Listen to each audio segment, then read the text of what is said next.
it's been a minute since I posted on here. I've had a crazy year.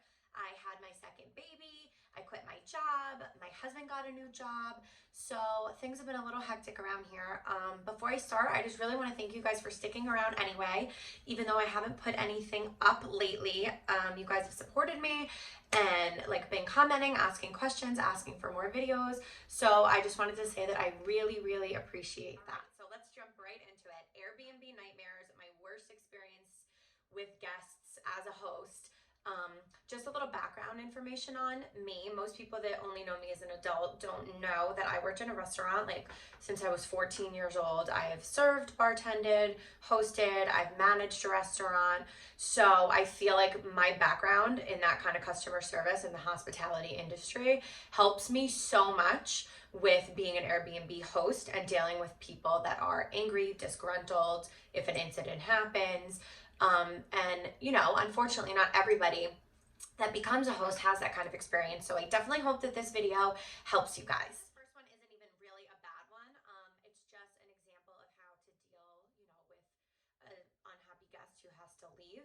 So what happened was this family was staying with me for 7 nights. On the third night, the dad reached out to me and said that his son is having an allergic reaction. He's deathly allergic to dogs, and he can tell that there's been dogs in the house, and they need to leave. So you always freak out at first, right? Like whenever a guest is unhappy, it's just like, oh my God, like my stomach comes into my mouth. I don't know if that's just me, but I hate it. I take everything personally, and I've really learned that you can't take anything personally. It's business. So my first reaction to him was, of course, absolutely, like get him out of there. I apologize. I hate to think that, you know, your son would be sick because he was staying in my place.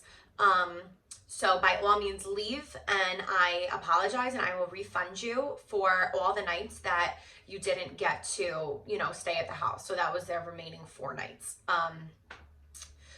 The reason I didn't refund him for the entire stay, even though his son was physically ill from staying at my property, was because it's clearly listed on my page on Airbnb that I'm a pet-friendly Airbnb. I also have 5-star cleaning reviews across the board. I know there wasn't dog hair everywhere. My cleaning person's amazing at keeping it all clean. But I can't control if there's pet dander in the vents or if hair like gets up in like the vents. It was December, so the heat was constantly running. And not for nothing, if your child has a deathly allergic reaction to dogs, why would you, you know, choose to stay in a pet-friendly Airbnb? Obviously, I'm going to do the right thing and give him money for the nights that he stayed, but for the nights that he actually, you know, did stay, he's not getting that money back. The funny thing about it is that, you know, when push came to shove, they didn't even leave that night. He said, okay, thank you, I appreciate it, we'll leave tomorrow. He ended up not even leaving the next day. He left the day after that. So was it as bad as he said it was? Was he just trying to get some money back? Probably, but it resulted in no review left at all, which is better than an even mediocre review to me. So I just didn't leave him a review either, and we went our separate ways. That's how I like it to go. When it doesn't go 5 stars, I would rather you not say anything and I won't say anything, and we'll just call it a day. My second one is also about dogs, and it is a doozy, guys. It is a doozy, and you might be asking yourself, why the hell do you let pets at your Airbnb then? And I will tell you, it is because I've hosted over 300 families. I would say at least half of them have dogs. At least half of them bring 1 dog. I would say a third of the people that bring a dog bring 2 dogs, and I charge $50 per dog as a flat rate pet fee. So in 2 years, that's like $10,000 extra I've made just by bringing dogs into the property, and cats. We've had a couple cats too. So, you know, it's the cost of doing business when things go wrong. It could be anything. The washing machine could break. You're not going to not list that you have a washing machine now. You know, it's just the price of business. And I have made a decision that it is worth the 1 in a million times that something happens to continue to allow dogs. With that being said, I changed a lot of rules about having dogs after these guests came in. So, I went against my better judgment. I usually only allow 2 dogs And I allowed 3 for this person because she like begged me, and she said that the one dog was only like 7 pounds. It would be like, it's not even there, whatever. So I said, okay, no, like trying to please somebody, and I shouldn't have done it. Um, it turns out that they let their ginormous hunting dog out without a leash, and it attacked my neighbor's cat. It almost killed the cat. I mean, it mauled the cat. And my guest tried to break up the fight between the dog and the cat, and the cat severed her arm. I mean, like ripped open her arm. I think she like cut a ligament. Like, I'm not kidding. It was so bad, you guys. So now I have an injured, distraught guest because she literally is bleeding and needs stitches, and she's so upset and devastated that her dog did this to the neighbor's cat. I have the cat who's literally on its deathbed. And I have my neighbor who is beside herself because her pet just got mauled by a stupid Airbnb guest. Like, oh my God, it was a nightmare. Like, it was a nightmare. Like, you want to keep your guest happy, you need to keep your neighbors happy because they live there all the time and they can get you in trouble. They could be not nice neighbors. I mean, this was seriously like worst case scenario. At first, my guest said, oh my gosh, we are going to pay for all of the vet expenses. They felt horrible until the vet bill came in, and it was $6,000. And then my guest completely flipped the switch. I'm not paying for that. It happened on our property, not your property, which means your cat was off of your property. I mean, it got so ugly. Like, they both hired lawyers. Like, it was just not good.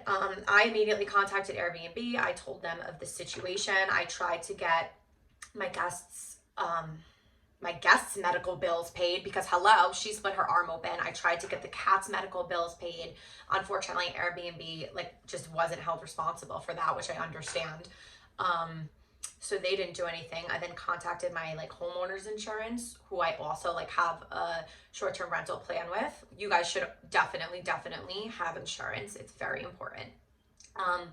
But again, like, it wasn't really, they just said it wasn't their problem, and like it had nothing to do with the actual house, so that wasn't covered. It was so bad. So my guest ended up, her insurance covered her that bill, so it really was only came to like $700. She was very upset and very dramatic about it, saying it was going to cost thousands of dollars.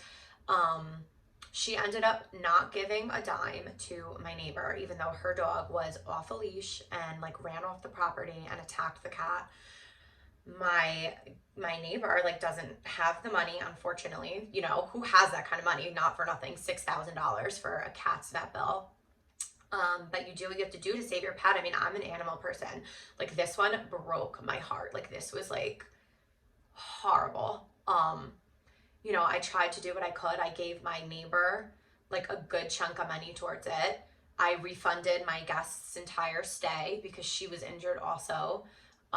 And it felt like in the moment it was never gonna like blow over and that it was the worst thing ever. But like I said, it's just the cost of business. Like, shit happens.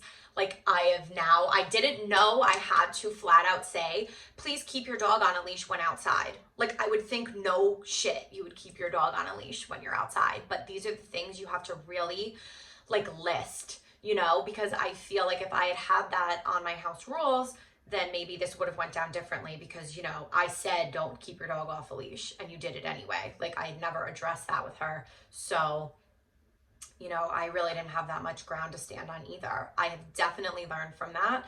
I will never let more than 2 dogs over 30 pounds come into my properties again. You have to draw the line somewhere, and it is definitely stated on my listing now that you need to keep your dogs on a leash. My neighbor does not hate me, thank God, because I took care of her. The guest doesn't hate me, thank God, because I took care of her. She ended up not leaving me a review at all, thank God. So, you know, if you treat people right, it usually works out, even if it's a bad situation. Okay, so for my last story, this lady is definitely just like the biggest nightmare of a person I've ever dealt with. She is still to this day my one and only 1-star review. I knew there was like something a little off about her from the beginning. Just like before she even like checked in, she was asking a lot of questions, like repeating herself a lot. Just seemed really concerned with everything. She was like obsessing over every little detail. She then asked if she could check in early, and I said yes. Of course, trying to be very accommodating. I didn't charge her. I told her she could, get there. The house is ready for her. Whenever they arrive, it's fine. They can check in. Just a little background about my listing. It's on a lake. It's about 50 feet back from the lake, like a 30-second walk. There's a couple houses in front of it. It's like a private road. I very clearly like list this. You know what I mean? I make it very clear in the listing that that is the way it is. I never claimed that it is lakefront. I have pictures and everything, like whatever. Like the listing speaks for itself. Like she suggested that I was deceiving her and that she wanted all of her money back and that she's not staying here because I show pictures on my listing that the house is on the lake. She even suggested that where it's clearly like blacktop pavement in the picture, she thought that was sand. Mind you, like it's attached to my house. So she, I guess, thought that my house was like in the sand of the lake, which it clearly isn't. Come on, guys, it clearly isn't. So she filed like a real complaint with Airbnb. Like Airbnb had a full-blown investigation. I mean, I was on the phone with them like for hours. I had to send them video footage of me walking from my front door to the lake to make sure that, my listing was accurate, which it was. And she ended up not winning the argument with Airbnb, and she didn't get any of her money back. She left me a terrible review saying that I photoshopped the pictures and that I took a picture from a Corona ad and I used that on my listing, which isn't true. I literally just like took a picture of one of the beach chairs with a Corona on it with my iPhone. She just like said the craziest stuff and she left me 1 star and basically was like, do not stay here. This is the worst property ever. The host is a liar, blah, blah, blah, blah. So to me, that was like awful. Like I have like so much integrity and I take so much pride in my property and myself as a person. Like I'm not trying to be out here deceiving anybody. That's still to this day my only 1 star review. And I will never forget it. The irony of it is that she freaked out like that before even speaking with me, and I probably would have like gave her a huge discount and just had her stay, but she canceled it and then didn't get any of her money back. So she didn't even stay at the property, and I still like received her full payment because that's my refund policy. Like you need to cancel within like 5 days of your stay or whatever. So at least I got to keep the money for it. And I learned a lot. This is the biggest thing I have taken away as being an Airbnb host. Thank you to Anne. Is that you don't want to embellish at all on your listing. Like you would rather underwhelm them with the listing so that when they get there, it's like, oh my God, this place is even nicer in person. You know what I mean? Like I'm not saying anyone like full out lies on their listing. Like I said, like I didn't lie on my listing, but maybe my picture was really, really good. Like it was like a really good picture. So she pictured it like a certain way. And like I can see where maybe she thought it was closer to the lake if she didn't like read the listing properly. I don't know. I'm just giving her the benefit of the doubt. I don't truly believe that. But like for whatever reason, people have their own truth and that's how she felt. So it made me realize that from now on, it's better to have people like expect less and then be like blown away when they get there than them expecting a certain thing and then almost feeling disappointed. Like when you show up to your vacation, that first like mood that you're in is like setting the tone for your whole vacation. And if people have a great vacation the whole time, they're going to leave you a good review because they were like in a good mood. Like I had one person who only left 4 stars because he had nothing to do there. Like it was raining. Like he just kind of sounded like a miserable person. He went in the winter to a lake house and was just kind of complaining that there was really nothing around to do. So he took that out on me and didn't leave me 5 stars, like because he wasn't in a good mood on vacation. You know what I'm saying? So it's definitely better to, surprise people and like make them feel like that, oh my God, this is even better in person. Another favor that Anne did me by writing me that terrible review is she made it very clear to the other guests that it is not in fact on the lake. So I will never have to deal with this issue ever again. You know what I mean? Like, for anyone that reads the reviews, now they too know before they get there that it is not on the lake. Another way to combat the bad review is that, thank God, on Airbnb, you can respond to somebody's review, whether it's positive or negative, and sort of like defend yourself, so your future guests that are booking can see like what you had to say for yourself, which is great. So I'm just going to read you like an excerpt of my very lengthy response to her review. It's really just a way to very professionally and very articulately show everyone how crazy she was, right? So this, I'm just going to read it, is what part of it says. It says, I assure you that it is not our intention to deceive anyone, and I insist that you were mistaken. Airbnb agrees that our listing is 100% accurate and does not violate any host expectations or rules. I very much apologize that you didn't have the experience that you hoped. This is clearly not a normal occurrence, as evidenced by all of our other reviews to the contrary. I wish you the best on any future travel. So that basically says, you're crazy. Even Airbnb agrees that you're crazy. I'm sorry that you were disappointed, truly, because that wasn't my intention for you to come and not have fun. Like, I wanted you to stay and have a good time.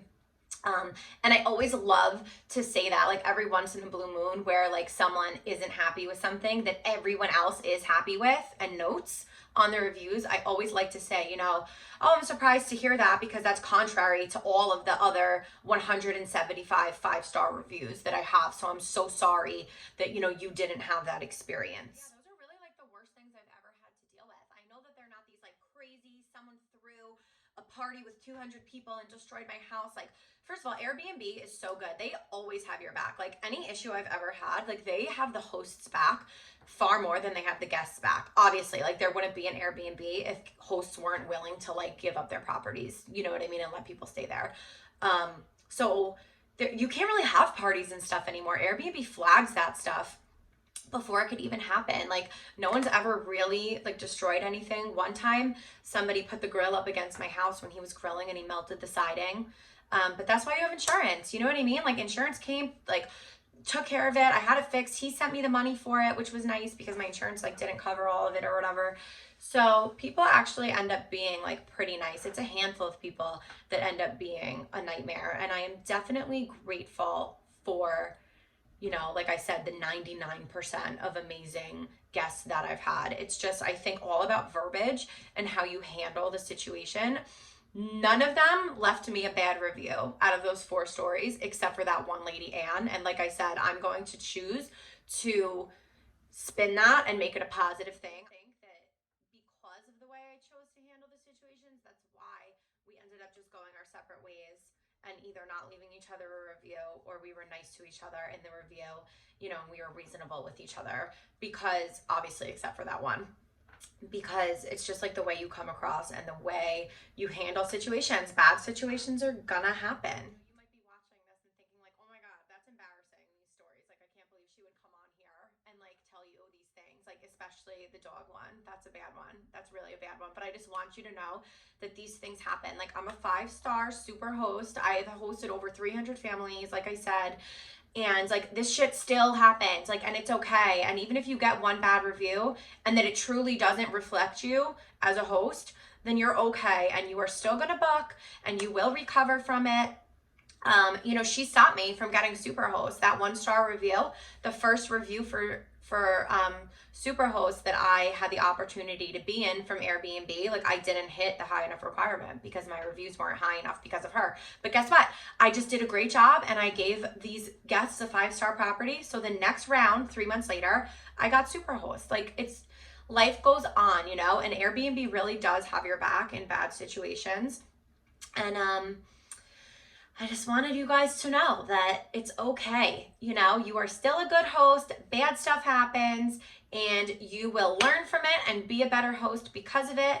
And that's that. So if you liked this video, please like, comment, subscribe to my page. I promise you guys, I'm going to be on here at least once every other week with a new video. My goal is to do once a week. I want to do a Q&A video. So if you have any questions at all, not even just pertaining to what this video was, but any questions about hosting at all, drop it in the comments, and then I will make a question and answer video for all the questions you guys had. Thank you so much again for watching. I appreciate it, and everybody have a great day.